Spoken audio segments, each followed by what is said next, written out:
Hello everyone, welcome back. In this video, I will show you how to restore Binance Web3 Wallet. For that, you need to launch your Binance mobile application and then log in into your account if you haven't already. After that, tap on the Wallets tab in the bottom right hand corner of the screen, and here by default you will be on the Exchange tab, but you need to tap on Web3 and then you just have to wait for 2 to 3 seconds until you get this type of option in front of you. Now here, as I haven't backed up my wallet key, but if you already have backed it up, then you will be able to see the restore option. So you just have to tap on restore and then you just have to select that particular Google Drive on which you have backed up that key. So you just have to simply provide it and you will be able to restore your Binance Web3 wallet.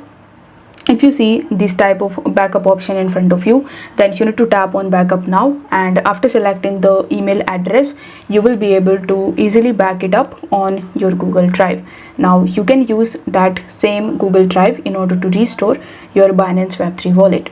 I hope this video was helpful, and if it was, then don't forget to like this video, comment if you have any questions, and subscribe to this channel for more this type of content. Thank you so much for watching.